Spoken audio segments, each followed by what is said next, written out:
আজিৰ পৰা আচলতে আমি গোলাঘাটত সাংগঠনিক তৎপৰতা আৰম্ভ কৰিছোঁ আৰু গোলাঘাটত আজি আমি এটা কৰ্মী বাহিনী তৈয়াৰ কৰিছোঁ। আগন্তুক পঞ্চায়ত নিৰ্বাচনত আগন্তুক 2026 চনৰ বিধানসভা নিৰ্বাচনত গোলাঘাট জিলাৰ 5টা বিধানসভা সমষ্টিত আমি ৰাইজৰ দলে যাতে ইয়াত প্ৰতিদ্বন্দ্বিতা কৰিব পাৰোঁ তাৰ কাৰণে ৰাজনৈতিক তৎপৰতা সাংগঠনিক তৎপৰতা আজিৰ দিনটোৰ পৰা ষ্টাৰ্ট কৰিছোঁ আৰু এটা নিৰ্দিষ্ট সময়সীমা বান্ধি দিয়া হৈছে। আজি ডিষ্ট্ৰিক্ট কমিটিৰ কৰ্মী সভা আছিলে, গতিকে ডিষ্ট্ৰিক্ট কমিটিক জিলা কমিটিক আমি নিৰ্দিষ্ট সময় বান্ধি দিছোঁ যে কিমান দিনৰ ভিতৰত আমাৰ সমষ্টি কমিটিবিলাক পূৰ্ণাংগ কৰিব লাগিব, কিমান দিনৰ ভিতৰত আমাৰ পঞ্চায়ত ভিত্তিক আঞ্চলিক কমিটিবিলাক সম্পূৰ্ণ কৰিব লাগিব আৰু কিমান দিনৰ ভিতৰত পঞ্চায়ত নিৰ্বাচনৰ কাৰণে প্ৰস্তুত হ'ব লাগিব সেই সম্পৰ্কে আমি আলোচনা কৰিছোঁ। তাৰোপৰি আমাৰ দলৰ যি নীতি আদৰ্শ আমি কেনেকৈ আঞ্চলিকতাবাদ প্ৰতিষ্ঠা কৰিব পাৰিম, আমি কেনেকৈ অসমক এখন ভৱিষ্যতৰ আমাৰ সপোনৰ অসমখন কেনেকৈ দিব পাৰিম সেই সম্পৰ্কে আমাৰ কৰ্মসূচী আৰু আমাৰ নীতি নিয়মবিলাকৰ বিষয়ে ডিটেইলছ আলোচনা আজি আমি কৰিছোঁ। মই আচলতে আজিৰ দিনটোৰ পৰাই গোলাঘাটত আমাৰ সাংগঠনিক কাম কাজ আৰম্ভ কৰিম বুলি ঘোষণা কৰিছোঁ আৰু আগন্তুক সময়খিনিত আমি গোলাঘাটত আমাৰ সাংগঠনিক তৎপৰতা আগবঢ়াই দিবলৈ চেষ্টা কৰিম। অকলে খেলিব ৰাইজৰ দলে পঞ্চায়ত নিৰ্বাচন। আমি বিচাৰোঁ যে পঞ্চায়ত ইলেকশ্যনটোত আমাৰ বিৰোধী অপমঞ্চৰ সকলো দলে একেলগে খেলিব। আজি আমি কংগ্ৰেছক কোৱা শুনিছোঁ যে তেওঁলোকে অকলে খেলিব, সেই একেটা বুলি উপ নিৰ্বাচনত কৰিছিলে। সকলোৱে এটা কথা জনা দৰকাৰ যে উপ নিৰ্বাচন, পঞ্চায়ত ইলেকশ্যন, মিউনিচিপালিটি ইলেকশ্যন এই ইলেকশ্যনবিলাকক আচলতে সাধাৰণতে শাসক দলবিলাক জড়িত। শাসক দলবিলাকৰ কাৰণে সুবিধা বেছি থাকে, সেইকাৰণে বিৰোধী পক্ষবিলাকে সদায় এনেকুৱা ইলেকশ্যনবিলাকত সকলোৱে ঐক্যবদ্ধ হৈ থাকিব লাগে। আমি উপ নিৰ্বাচনতো কংগ্ৰেছক কৈছিলোঁ আহক আমি সকলোৱে একেলগতে যুঁজো, একেলগে যুঁজিলে আমি অন্ততঃ 5খন আসনৰ ভিতৰত 4খন আসন দখল কৰিব পাৰিম। কংগ্ৰেছে ভাবিলে নহয়, তেওঁলোকে অকলে 5খন আসন দখল কৰিব পাৰিব, গতিকে বেলেগক আৰু সাংগঠনিক প্ৰসাৰতা কৰিবলৈ তেওঁলোকে দিব নোখোজিলে।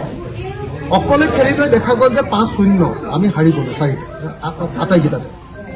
তো এইবাৰ যদি আমি পঞ্চায়ত ইলেকশ্যনতো এতিয়া আমাৰ ভিতৰতে আকৌ সকলো সমষ্টি আমাৰ 16টা ৰাজনৈতিক দল আছোঁ, ইয়াৰে যদি 7টাও অতি এটা অঞ্চলত যদি সক্ৰিয় বুলি ভাবোঁ, সেই 7টা দলে যদি কেণ্ডিডেট দি দিওঁ তেতিয়াহ'লে বিজেপিৰ কাৰণে সুবিধা হৈ যাব। সেইকাৰণে আমি কৈ আছোঁ, কংগ্ৰেছ দলক কৈছোঁ, অন্যান্য ৰাজনৈতিক দলবিলাকক কৈছোঁ যে আহক পঞ্চায়ত নিৰ্বাচনটো আমি ঐক্যবদ্ধভাৱে খেলোঁ। পঞ্চায়ত নিৰ্বাচনটো একেলগতে যদি খেলোঁ, ৰিজাল্ট যিয়ে নহওক লাগিলে তলৰ পৰ্যায়লৈকে 2026 চনৰ বিধানসভা নিৰ্বাচনৰ কাৰণে আমাৰ সকলো দলৰ সদস্যবিলাকৰ মাজত ইউনিটিটো আমাৰ গাঢ় হৈ যাব, একতাটো আমাৰ গাঢ় হৈ যাব, আমি শক্তিশালীভাৱে ইউনাইটেড হ'ব পাৰিম। সেইকাৰণে 2026 চনত যিহেতু সাম্প্ৰদায়িক বিজেপি, ফেচিবাদী বিজেপি, আমাৰ দেশৰ গোটেই দেশখন বিক্ৰী কৰি দিয়া বিজেপি আৰু আমাৰ দেশৰ বস্তুৰ সামগ্ৰীৰ মূল্য বৃদ্ধিৰে দেশৰ জনতাক থাকিব নোৱাৰা কৰি দিয়া বিজেপি, দেশক ভাগ ভাগ কৰি দিয়া বিজেপি, আমি যদি সঁচাকৈ আমাৰ বাকৰুদ্ধ কৰি পেলোৱা, আমাক কথা ক'বলৈ নিদিয়া, বাক স্বাধীনতা নাইকিয়া কৰি পেলোৱা বিজেপি, অগণতান্ত্ৰিক ফেচিষ্ট বিজেপি আমি যদি সঁচাকৈ পৰাভূত কৰিব লাগে তেতিয়াহ'লে আমি একলগ হ'ব লাগে। কিন্তু মই নাজানো এতিয়াও কংগ্ৰেছ দলে উপ নিৰ্বাচনৰ নিচিনাকৈ আকৌ পঞ্চায়ত নিৰ্বাচনটোত অকলে খেলিবলৈ সিদ্ধান্ত লৈছে। এই সিদ্ধান্ত মই ভাবোঁ যে ছুইচাইডিয়েল হ'ব, এইটো আত্মদাহৰ সিদ্ধান্তৰ বাহিৰে আন একো সিদ্ধান্ত নহ'ব। মই ভাবোঁ যে পঞ্চায়ত নিৰ্বাচনটোত আমি আটাইবিলাক দলে একেলগে খেলিব লাগে, কোনে কিমান আসন পালে সেইটো ইম্পৰ্টেণ্ট নহয়, কিন্তু আমাৰ মাজত যিটো একতা 2026 চনত বিজেপিক খেলিবৰ কাৰণে আমাৰ মাজত যিটো দৃঢ় একতা লাগে, সেই একতাটো কিন্তু পঞ্চায়ত নিৰ্বাচনত তেতিয়া আমি স্থাপন কৰিব পাৰোঁ। সেইকাৰণে মই আকৌ এবাৰ এপিল জনাইছোঁ, বিনম্ৰভাৱে আহ্বান জনাইছোঁ সকলো ৰাজনৈতিক দলক, কংগ্ৰেছসহ সকলো বিৰোধী ৰাজনৈতিক দলক, যিয়ে আচলতে বিজেপিক পৰাভূত কৰিব খোজে, যিবিলাকে বিজেপিক পৰাভূত কৰিব নোখোজে তেওঁলোকক কোৱা নাই মই, যিবিলাকে বিজেপিক জিকাবৰ কাৰণে সুযোগ আনি দিব খোজে মই তেওঁলোকক কোৱা নাই, যিবিলাকে সঁচাকৈ বিজেপিক পৰাভূত কৰিব খোজে সকলো ৰাজনৈতিক দলক মই আহ্বান জনাইছোঁ যে পঞ্চায়ত নিৰ্বাচনটো আমি একেলগে খেলিব লাগে আৰু 2026 নিৰ্বাচনৰ কাৰণে আধাৰ ৰূপে একতাৰ ঐক্যমঞ্চৰ আধাৰ ৰূপে পঞ্চায়ত নিৰ্বাচনটোক আমি ব্যৱহাৰ কৰিব লাগে। আজি ইয়াত এখন আপোনাৰ যেতিয়া সভা চলি আছে একে সময়তে মই গোলাঘাটৰ পৰা অসমৰ মুখ্যমন্ত্ৰীক এটা বিশেষ কথা ক'ব খোজো। সেইটো হ'ল অৰুণোদয় আঁচনি। অৰুণোদয় আঁচনিটো এইবাৰ আকৌ এটা ডাঙৰ পলিটিক্স অসমৰ মুখ্যমন্ত্ৰী আৰম্ভ কৰি দিলে যে আগত যিমানবিলাক মানুহে অৰুণোদয় পাই আছিলে, কেইদিনমানৰ আগতে যোৱা বছৰ যিবিলাক অযোগ্য বুলি ভাবিছিলে তেওঁলোকৰ নামবিলাক কাটিয়ে দিছিলে। বাকী যিসকলে পাই আছিলে সেইসকলৰ নামবিলাকো এইবাৰ কাটি সেইসকলকো আকৌ প্ৰাৰ্থী আগতে পায়ে আছিলে তেওঁলোকক আকৌ পাব নে নাপাব তাৰ প্ৰাৰ্থিত্ব তেওঁলোকে পোৱাৰ কাৰণে প্ৰাৰ্থিত্বৰ প্ৰত্যাশী ৰূপে তেওঁলোকক আকৌ আবেদন কৰিবলৈ দিছে।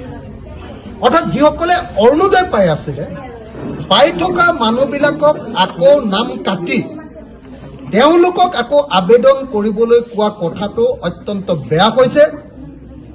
মইতো ভাবো যে এইটো কৰাটো এটা নিৰ্বাচনী এটা তেওঁলোকৰ মানুহৰ মাজত মানে ব্লেকমেইলিং কৰি ভোট ল'বৰ কাৰণে পঞ্চায়ত নিৰ্বাচন আৰু 26ৰ নিৰ্বাচনত ভোট ল'বৰ কাৰণে কৰা এটা অত্যন্ত 2 নম্বৰী ব্লেকমেইলিং। এইটো বন্ধ কৰিব লাগে। যিসকলে পাই আছে পাবলৈ দিব লাগে। আৰু মুখ্যমন্ত্ৰীয়ে নিজে কৈছিলে যে প্ৰত্যেকজন মানুহক যাৰ ৰেচন কাৰ্ড আছে সকলোকে আমি অৰুণোদয় দিম। মুখ্যমন্ত্ৰীৰ কথা আছিলে এইটো। মুখ্যমন্ত্ৰীয়ে সকলো ৰাইজক প্ৰতিশ্ৰুতি দিছিলে। MP ইলেকশ্যনৰ তেওঁৰ আটাইতকৈ ডাঙৰ প্ৰতিশ্ৰুতিটো আছিলে যে আমি ৰেচন কাৰ্ড থকা প্ৰত্যেকটো পৰিয়ালক অৰুণোদয় দিম। এতিয়া ৰেচন কাৰ্ড থকা প্ৰত্যেকটো পৰিয়ালক অৰুণোদয় দিয়াৰ পৰিৱৰ্তে প্ৰত্যেকটো সমষ্টিত 10-12 হাজাৰ অৰুণোদয়ৰ সংখ্যা বঢ়াব বুলি কৈছে। গতিকে সকলো ৰেচন কাৰ্ড থকা মানুহে অৰুণোদয় নাপায়, বহুত মানুহ থাকি যাব। সেইকাৰণে এই মুহূৰ্তত ৰাইজৰ দলৰ দাবীটো হ'ল যদি সঁচাকৈ অসমৰ মহিলা